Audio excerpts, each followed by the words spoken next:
디모데전서 4장 5절에서 8절 말씀. 여러분, 새해가 밝았습니다. 새날이 되었어요. 어떻게 소망이 있습니까? 기쁨이 있으세요?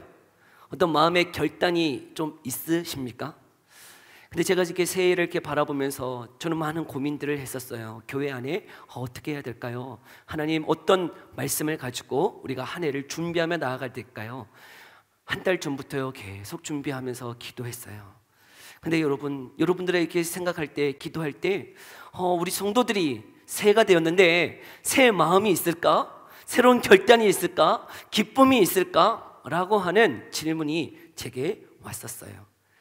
여러분, 새해가 됐다 그래서 코로나가 없어지거나 또 새해가 됐다 그래서 뭐 큰 발전이 있거나 큰 변화가 있지는 않을 것이에요. 그럼에도 불구하고요, 여전히 힘들 것이고요, 여전히 고난이 있고 여전히 시련이 있지만 하나님이 들려주시는 말씀은 무엇이냐면 그 길을, 저와 여러분이 그 길을 걸어가는데, 시련의 길을 걸어가는데 홀로 걷게 하시지 않더라는 것이에요. 하나님이요, 그 길을 함께 가신다 말씀하고 계세요. 시련의 그 길, 고난의 그 길, 힘들고 어려운 그 길에 하나님은 함께 하신다고요 여전히 말씀하고 계세요. 그러니 나와 함께 하시는 하나님 때문에 우리가 소망하고 꿈꾸고 결단했으면 좋겠어요. 여러분, 시편, 우리가 잘 알고 있는 시편 23편 4절에 이렇게 말씀하고 계세요. 함께 읽어볼까요? 뭐라고 말씀하시는지. 시작. 내가 사망의 음침한 골짜기로 다닐지라도 해를 두려워하지 않을 것은 주께서 나와 함께 하심이라. 주의 지팡이와 막대기가 나를 안위하시나이다. 아멘. 내가 사망의 음침한 골짜기, 정말 시련의 골짜기, 죽을 것 같은 그 골짜기를 걸어간다 할지라도요, 하나님이 뭐라고 말씀하시냐면 우리와 함께 하신다 말씀하고 계세요. 뿐만 아니라 이사야 43장 2절에는 이렇게 말씀하고 계세요. 함께 읽어볼까요? 시작.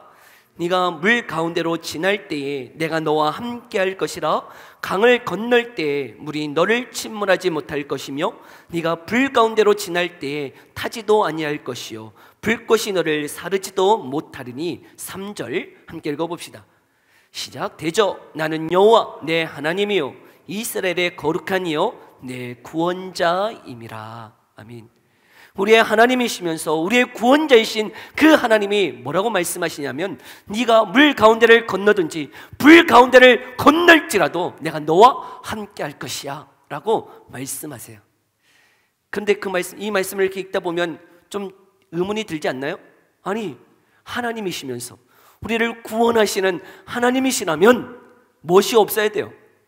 물을 좀 치워주시고 불을 치워주시면 될 것을 왜 그 물 가운데를 지날 때 함께 하신다고 말씀하십니까? 왜 그 불 가운데를 지날 때 그 불꽃이 사르지 못하겠다고 말씀하시나요? 그냥 우리 하나님, 전능하신 하나님, 그 물을 거두어 주시고 불을 꺼주시고 그러면 좋을 것을 왜 그러실까? 여러분, 독수리가 자신의 자녀, 그 새끼 독수리를 날게 할 때 어떻게 한다 그래요? 그 절벽에서 그 독수리, 어미 독수리가 어떻게 하죠? 그 어미 독수리가 그 절벽에서 새끼를 어떻게 해요? 떨어뜨려요. 여러분, 그 어미 독수리가 새엄마라서 그래요? 여러분, 왜 그럽니까? 여러분, 이 독수리가 왜 자기 새끼를 그 절벽에서 떠밀죠? 그 새끼 독수리가 날게 하기 위해서요. 날개를 펴서 그 독수리가 날아야 맹수가 될 수 있기 때문에 여러분, 그 절벽에서 떨어뜨려서 그 시련을 겪게 하더라는 거예요.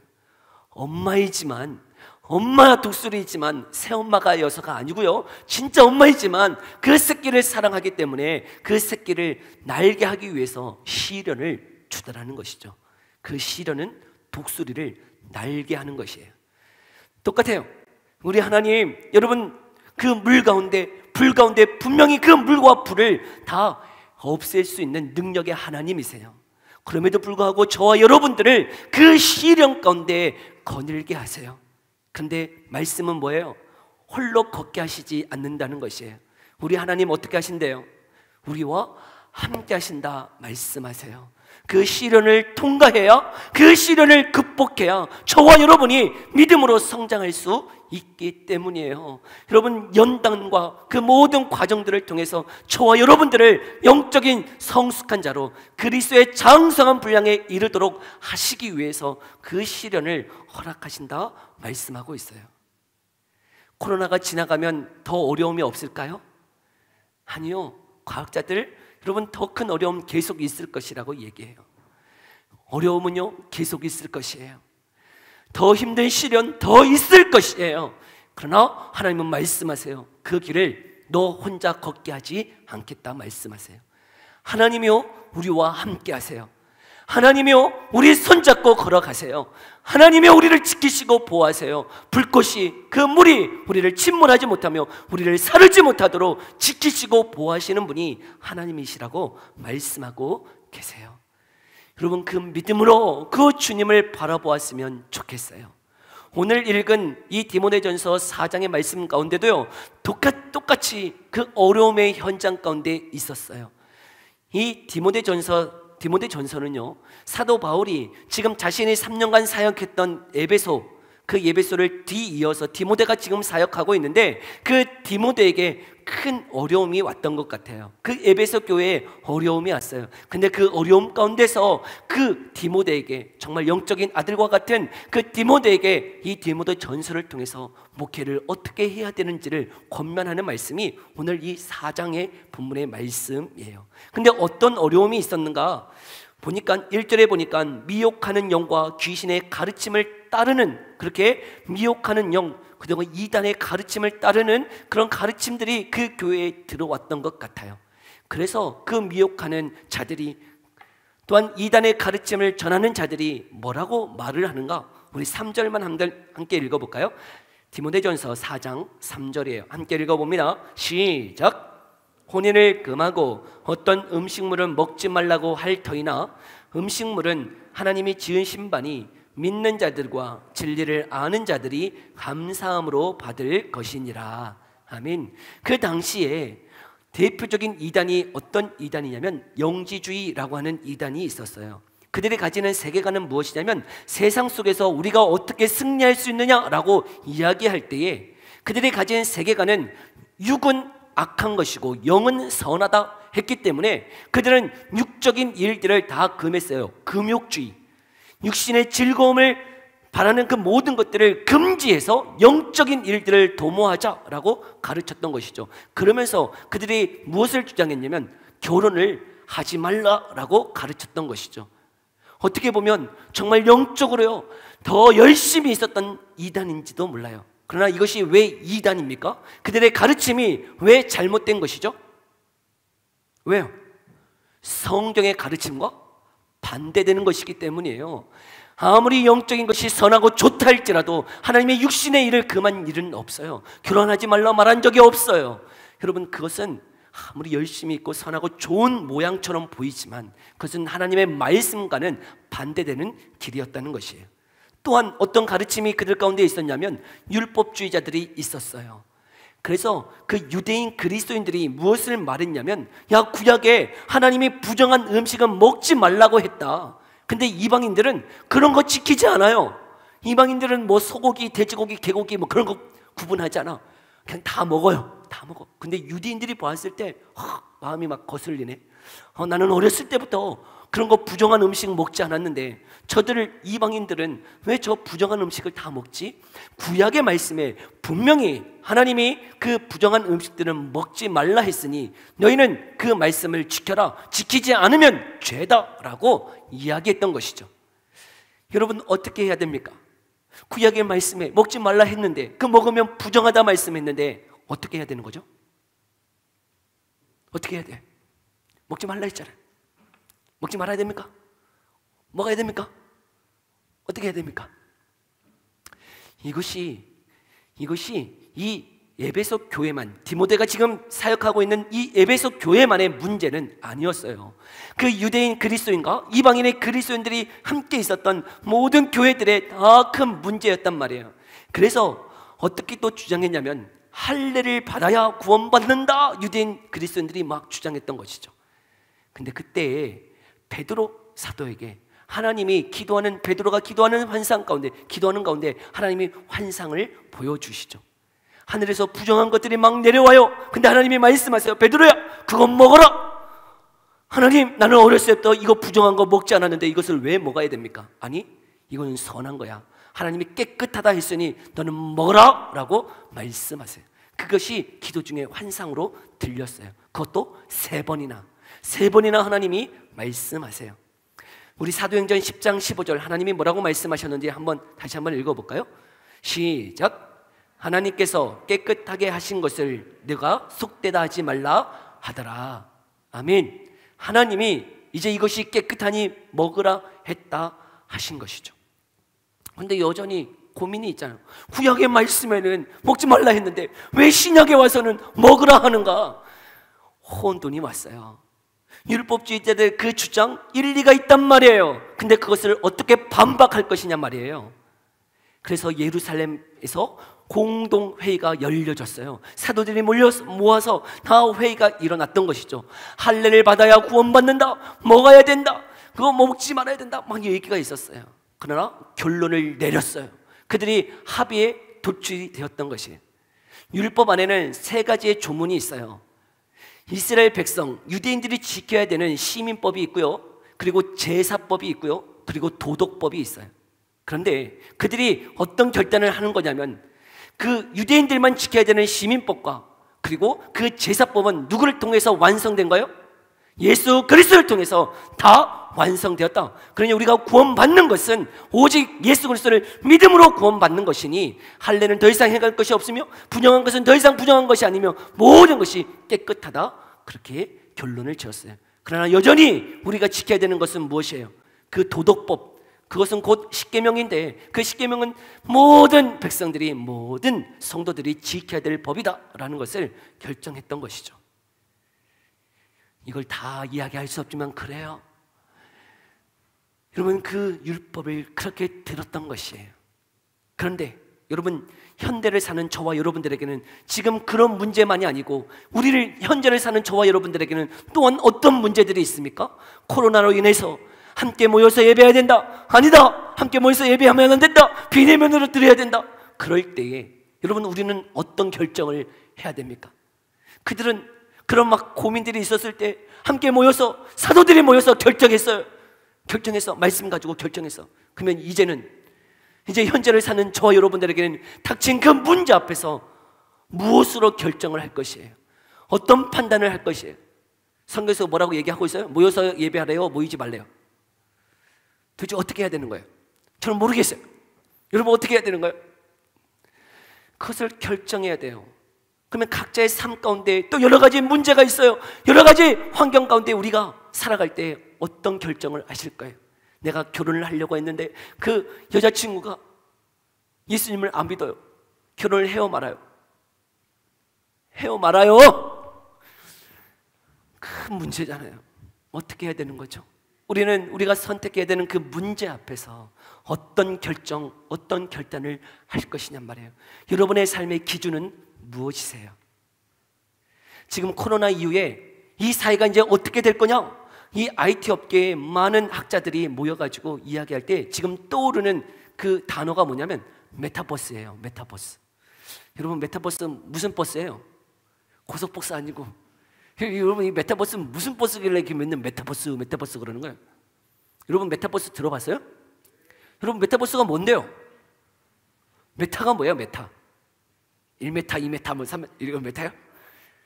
여러분, 메타가 초월이라는 거예요. 초월. 버스는요, 유니버스, 세상을 압축해서, 그래서 초월된 세상이라는 거예요. 초월된 세상. 이 말이 무슨 의미냐면요, 이제 코로나 시대 이후에요, 모든 IT 업계는 비대면 사회를 준비하고 있는 거예요. 더 이상요, 학교 갈 필요 없어요. 더 이상 직장 갈 필요 없어요. 더 이상 여행 갈 필요도 없어요. 더 이상 만나서 이야기할 필요 없어요. 뭐 하면 되는 거예요? VR 써가지고요, 이렇게 쓰면 다 보여요. 다 만날 수 있어요. 초현실적인 가상현실에서요, 여러분 이거 쓰고 있으면요, 이제 어떤 일이 벌어지냐면 로마의 거리를 그냥 내가 걷는 것처럼 그렇게 다 둘러볼 수 있다는 거예요. 실제 그 로마 거리를 이렇게 쓰고 다 이렇게 걷는 거예요. 그러면 비행기 타고 거기 가가지고 막 보고 그런 막 어려움 필요가 없는 거죠. 듣고 있어요? 그런 사이가 곧 온대요. 그런 사이가 와요. 학교 안 가요 이제? 학교 안 간다고 우리 애들 얼마나 좋아하는지 몰라요. VR 쓰고 계속 놀고 있어요. 그거 쓰고. 근데요, 그거 쓰면요 이제 어떤 일들을 벌어지냐면 예수님이 걸으신 그 거리를요 우리가 걸을 수 있는 거예요. 그 가상의 현실 가운데 이 예수님 시대의 모습을 그대로 재현해서 실제와 같은 일들을 우리가 다 볼 수 있는 거죠. 그래서 홍해를 건넌 그 일들을 진짜 같이 건너는 거야. 이거 쓰면서 막 걷고 있어. 좋겠죠? 그런데 그 메타버스 그것을 준비하는 교회들이 있어요. 그래서 벌써요 메타버스 안에 교회들이 생겼어요. 그쪽으로 오라는 거예요. 어디 오지 말고. 이런 교회 오지 말고 메타버스에 모여서 같이 예배하는 그런 일들이 지금 벌어지고 있다니까요. 여러분들은 모르니까 지금 여기 있는 거예요. 모르니까. 여러분 지금 세상이 바뀌어가고 있는데 우리는 모르니까 아저씨 막 이런 거 성격 재는 거 들고 다니지. 여러분 그들은 이거 쓰고 다 여기서 봐요. 세상이 바뀌고 있다고요. 그러면 그런 사회 가운데 여러분 우리는 뭐라고 얘기할 거예요? 뭘 준비할 거예요? 어떻게 해야 되는 거죠? 그냥 세상 흘러가는 대로 그냥 흘러가면 되는 거예요? 하나님의 말씀이 뭐라고 얘기하고 있는 거죠? 하나님의 기준은 뭐죠? 여러분 우리가 무엇을 봐야 되는 것이에요? 오늘 본문의 말씀, 이런 고민과 이런 세상의 교회의 시련과 고난과 어려움이 몰려오는 그 시대에 지금 사도 바울은 디모데에게 뭐라고 얘기하고 있나요? 우리 5절 한번 읽어볼까요? 뭐라고 얘기하고 있는지 5절 함께 읽어봅시다. 시작. 하나님의 말씀과 기도로 거룩하여 줌이라. 아멘. 여러분 우리에게 주신 것은 다른 게 없어요. 무엇밖에 없어요? 말씀과 기도예요. 말씀과 기도로 우리의 삶을 거룩하게 할 뿐이에요. 다른 게 없어요. 주의 말씀으로 분별해야 돼요. 주의 말씀으로 분별해야 돼요. 그래서 6절 뭐라고 얘기하고 있나요? 6절 같이 한번 읽어볼까요? 시작. 네가 이것으로 형제를 깨우치면 그리스도 예수의 좋은 일꾼이 되어 믿음의 말씀과 네가 따르는 좋은 교훈으로 양육을 받으리라. 이것으로 형제를 깨우치면, 무엇으로 형제를 깨우쳐요? 이것으로. 이것이 뭔데요? 말씀과 기도예요. 말씀과 기도로 형제를 깨우쳐 하나님의 말씀 내에 좋은 일꾼, 그리스도의 좋은 일꾼 되게 하더라는 거예요. 좋은 군사, 하나님의 백성 되는 것 다른 것이 없어요. 교회에 맡기신 그 영혼을 깨우는 일에 우리에게 맡기신 것은 뭐밖에 없어요? 말씀과 기도라는 것이죠. 말씀과 기도로 저와 여러분들이 그리스도의 좋은 일꾼 되어져서 양육받고 교육받아서 정말 경건에 이르는 그 일에 힘쓰라 권면하고 있는 것이, 교회가 무엇으로 훈련합니까? 교회가 무엇으로 우리가 바르게 서갈 수 있습니까? 무슨 판단을 내리겠습니까? 무엇으로? 말씀과 기도예요. 여러분, 데이비드 웰스라고 하는 미국의 유명한 신학자가 있어요. 그분이 쓴 책이 신학 실종이라고 하는 책인데요. 한번 책 좀 보여주시겠어요? 신학 실종이라고 하는 유명한 책을 썼어요. 한번 사서 읽어보세요. 무슨 말인지 이해가 안 돼요. 무슨 말인지 이해가 안 돼. 뭐 글을 저렇게 써놨는지, 번역을 잘못했는지, 뭐 이렇게 어려운지 모르겠어요. 근데 알아들을 수 있는 건 있어요. 읽어보면 알아들을 수는 있어. 미국의 사회에 그리스도인들이 힘을 다 잃어간다는 거예요. 이 세상 가운데서 그리스도인이 힘을 잃어가요. 교회에 출석은 하는데 그의 삶에 변화가 없어요.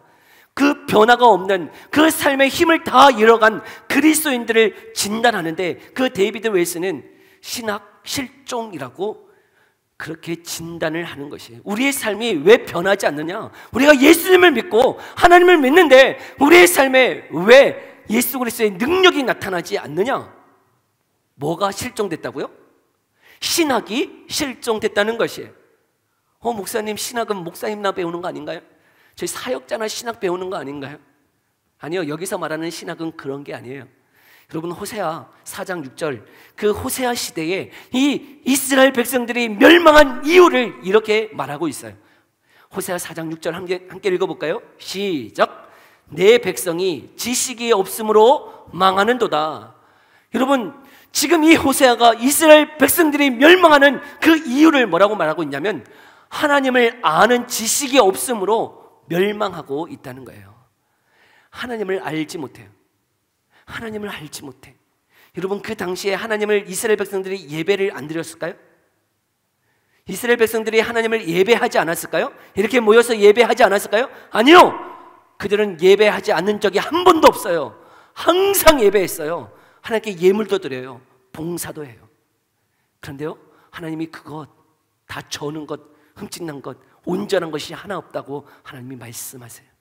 그들이 멸망하는 이유는 무엇이냐면 하나님을 제대로 알지 못한다는 것이에요.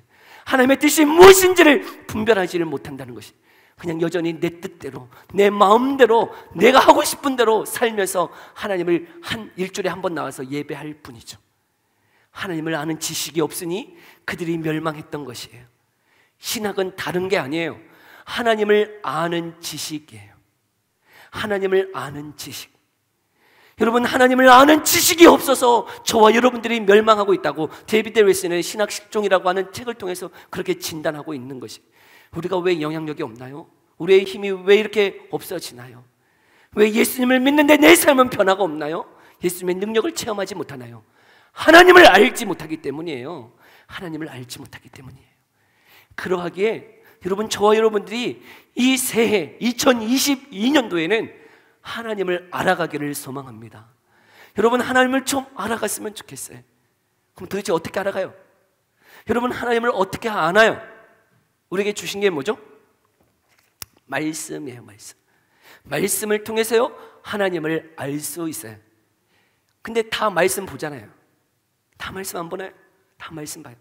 그래서요 제가 4가지 하나님을 아는 지식, 4가지 하나님의 말씀을 아는 단계를 우리 새일림교회에 적용했어요. 한번 그림 보여주시겠어요? 저 옆에 보이실란가 모르겠어요. 옆에 성경신학, 조직신학, 역사신학, 실천신학. 여러분, 말씀을 통해서요 우리가 이제 이 4단계를 배워갈 것이에요. 성경신학은 무엇이냐면 성경을 시대적으로 창세기부터 요한계시록까지 시대적으로 알아가는 거예요. 성경이 어떻게 흘러가는지를 우리가 배우는 거예요. 근데 그것을 어디 단계부터 배우는 거예요? 유초등부부터 배우는 거예요. 어린이부부터 다 배우는 거예요. 성경신학 그 시대의 흐름은 어린이부부터 다 배워갈 것이에요. 그리고 중고등부가 되면 뭐 배우는 거예요? 조직신학이에요. 조직신학 어려운 거 아니에요. 성경에 있는 그 내용이지만 성경을 체계적으로 배우는 것이에요. 하나님이 누구이신지, 인간은 왜 만들어졌는지, 인간이 왜 범죄했는지, 그 범죄한 인간을 위해서 왜 예수님이 오셔야 되는지, 예수님이 오셔서 하신 일 무엇인지, 그 예수님을 믿기 위해서 우리에게 보내신 성령은 누구이신지, 그리고 예수님을 어떻게 믿을 수 있는 것인지, 그 성령을 통해 우리에게 하신 일이 무엇인지, 그리고 예수님 믿은 저와 여러분들을 이렇게 부르셔서, 교회로 부르셔서 이 땅에 무엇 하시는 것인지, 그것을 조직신학이라고 말하고 있는 거예요. 체계적으로 배울 것이. 근데 그 단계는 누가 배우는 거예요? 중고등부에서 배울 것이. 그러나 중고등부에서 처음 온 친구들은 뭐부터 또 배우는 거예요? 성경신학 배우고 또 뭐 배우는 거예요? 조직신학까지 배우는 것이죠. 그러면 이제 청년부가 되었어요. 거기서는 뭐 배우는 거예요? 역사신학이에요. 역사신학은 다른 거 아니에요. 여러분이 역사의 주관자가 누구세요? 하나님이세요. 근데 여러분, 이 성경은 AD 100년으로 끝났어요. 근데 하나님의 역사는 끝이 났어요? 안 났어요? 안 끝났어요. 지금도 일하고 계세요. 그 역사 가운데 일하고 계시는 하나님의 그 일이 무엇인지를 우리가 배워 나갈 것이에요.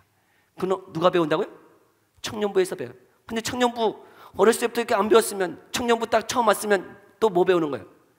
성경신학, 조직신학, 이게 다 배우는 거예요. 너무 기뻐요? 너무 환장하겠어요? 예, 우리 교회 그거 할 거예요. 환장하는 거 그거 할 거예요. 환장시킬 거예요. 그리고 작년부 마지막 뭐 있어요? 실천신학이에요. 실천. 하나님이 이제까지 다 배운 것 그거 가지고 내가 가정에서, 직장에서 내가 어떻게 살아가야 되는지, 주의 말씀을 가지고 내가 어떻게 살아가는 것인지 내게 주신 달란트는 어떻게 쓰는 건지, 내게 주신 물질은 어떻게 쓰는 것인지, 하나님의 뜻이 무엇인지를 정말 우리의 삶 속에 적용하면서 그 일들을 함께 배워갈 것이에요. 그게 우리에게 주신 하나님을 아는 지식이에요. 하나님을 4단계로 배우는 것이죠. 하나님의 말씀을 배워야 되는 것이에요. 저와 여러분들이 이 새엘림교회가 그 일을 위해서 걸어갈 것이에요. 그게 말씀이에요. 말씀 파트. 근데 말씀만 가지고 우리가 정말 변화될 수 있나요? 말씀만 가지고 살아가면 모든 것들이 다 되어지나요? 그렇지가 않아요. 다음 그림 보여주시겠어요? 다음 그림은 제가 마태복음 13장을 근거로 쓴 건데요. 여러분, 그 마태복음 13장 씨 뿌리는 비유 예수님이 말씀하고 있는데, 예수님이 씨를 뿌리세요. 이 씨가 뭐냐면 말씀이래요. 말씀. 하나님이 사역자를 통해서, 목사를 통해서 주의 말씀을 뿌리세요. 뿌려주세요. 근데 그 씨가 떨어지는데 어디에 떨어져요? 길가, 돌밭, 가시밭, 뭐 좋은 땅에 떨어져요. 4가지 좋은, 4번째 좋은 땅에 떨어져. 근데 그 씨가 떨어졌는데 어떤 땅들은 열매를 맺지 못하고 다 죽더라는 거예요. 그 이유가 무엇 때문이라는 거예요? 그 말씀을 받는 무엇에 따라서?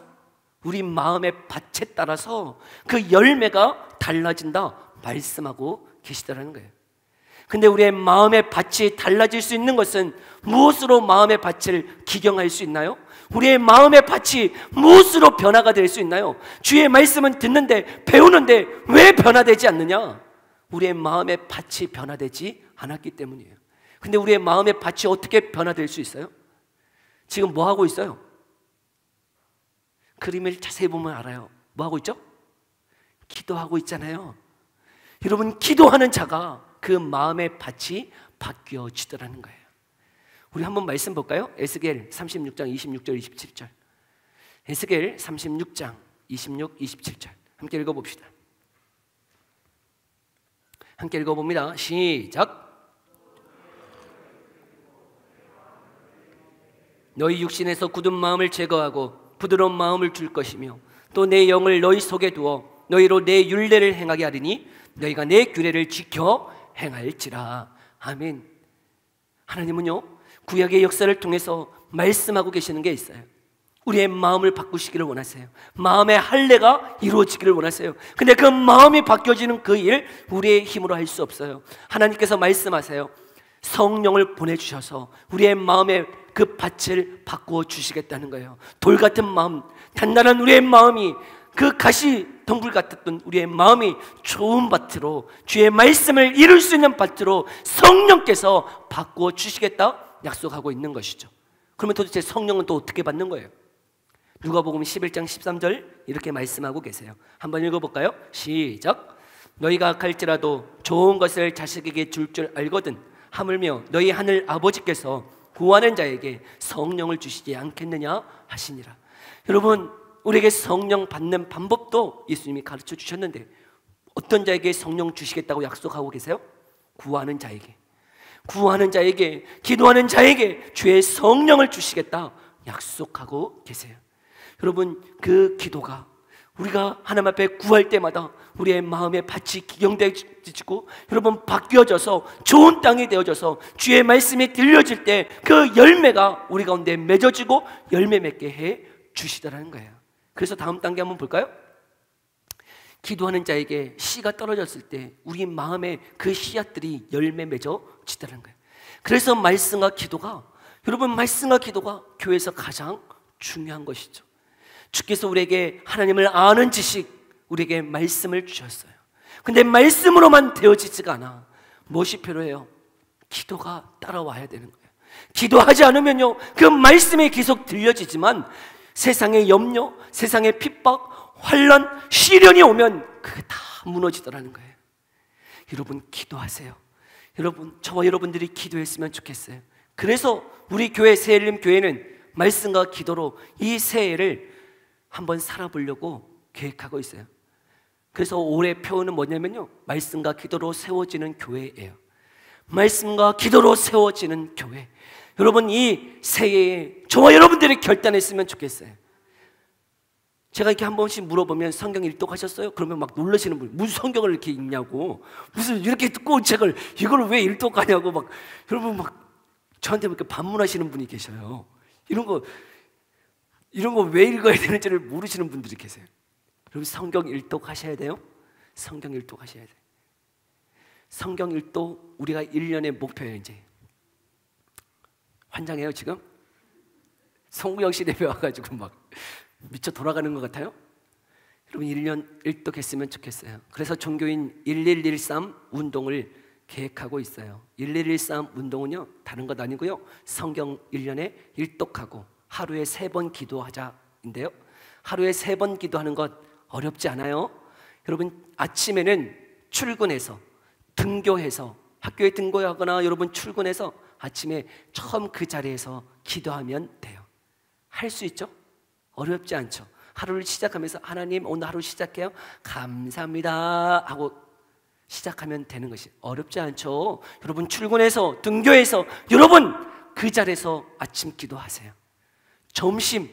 점심에는 뭐 드세요? 다 밥 드시잖아요. 밥 드실 때 식사 기도로 대체할 거예요. 여러분 따로 뭐 기도해라 그러면 기도 안 해. 다 알아. 밥 먹을 때 기도를 조금만 더 오래 하세요. 집중해서 하세요. 우리 애들 식사 기도해라 하면 다 뭐 한 줄 알아요? 하고 이렇게 와요. 기도하면서 와요. 나 기도하면서 왔는데? 아니 앉아서 제대로 해야지. 기도하면서 그냥 얼렁뚱땅 이렇게 하지 마시고 그냥 눈 깜빡하면서 하지 마시고 정말 식사 기도를 정성 다해서 기도하세요. 하나님 이 오전에도 하나님 지키시고 보호하셔서 감사합니다. 또 우리에게 또 점심 주시니 감사합니다 하면서요 기도하세요. 저녁에는 제가 기도문을 드릴 것이에요. 저녁에는요 기도문 읽고 주무시면 되는 거예요. 어렵지 않죠? 제가 여러 가지 고민 많이 했어요. 30분 기도하게 할까? 안 할 거 뻔히 알기 때문에 그건 뭐 30분 1113 뭐 30분 기도하자 안 할 거잖아. 안 할 거잖아요. 근데 3번은 기도할 수 있죠. 지금 등교해서 출근해서 기도할 수 있죠.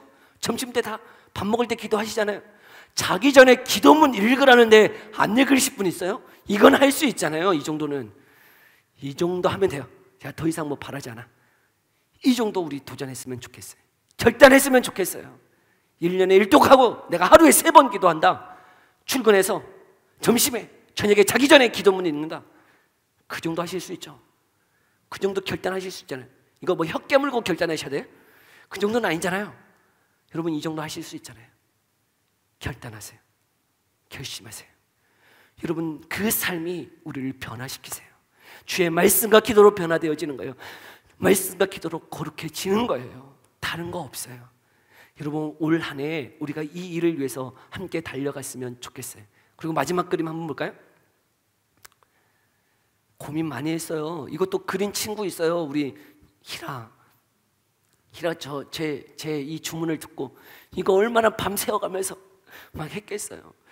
내가 말만 했는데요 이거 만들어내려면 얼마나 골치 터졌겠어요. 여러분 기도축이 있고요 말씀축이 있어요. 여러분 기도가요 엔진을 움직여요. 기도가요 살아나게 하는 거예요. 우리를 움직이게 하는 것이 기도예요. 그러면 뒤따라오는 말씀축도요 그 굴러가게 하는 거예요. 4가지 바퀴. 여러분 성경신학, 조지신학, 역사신학, 실천신학 이 4가지 배움을 통해서요 이 교회가 새일렘 교회가 움직여 나갈 것이 여러분 저와 여러분들이 이 일에 힘쓰며 매진했으면 좋겠어요. 1년 한번 해봅시다. 예? 한번 해보시게. 어떻게 됐든 환장할 것 같지 모르겠지만 한번 해보시게. 그 일을 위해서 저와 여러분들이 깨어 일어났으면 좋겠어요. 우리 시간 함께 기도합시다. 우리 들은 말씀을 생각하면서 결단하면서 기도했으면 좋겠어요. 하나님, 세상은 여전히 변하고 우리의 삶은 여전히 시련이 있고 고통이 있을 것이고 어려움이 있을 것이에요. 그럼에도 불구하고 하나님은 말씀하세요. 내가 너를 홀로 두지 아니한다. 내가 너와 함께한다 말씀하세요. 여러분 그런데요 그 세상 속에서요 이제는 저와 여러분들이 분별해야 돼요. 어떻게 해야 되는지를 분별하셔야 돼. 어떻게 살아가야 될지를 결단하셔야 돼요. 그저 그렇게 적당히 그냥 예전에 했던 것처럼 그렇게 살아가면 안 돼요. 여러분, 이 시간 좀 결단합시다. 하나님, 우리에게 주신 이 말씀 1년에 일독하겠습니다. 그리고 하루에 3번 기도하겠습니다. 하나님, 너무나 짧은 이 시간들이지만 하나님 사용하여 주셔서 새일림교회가 말씀과 기도로 거룩하여지며 변화가 일어나는 이 새해가 되어지도록 역사하여 주시옵소서. 하나님, 도와주시옵소서. 내 삶에도 변화가 있기를 원합니다. 이 작은 일들을 통하여 하나님 큰 열매가 맺어지는 은혜 있게 해 주옵소서. 우리 이 시간 결단하면서 결심하면서 함께 기도하며 나아갑니다. 기도합니다. 살아계신 하나님, 감사합니다. 우리에게 새날을 주시니 감사합니다.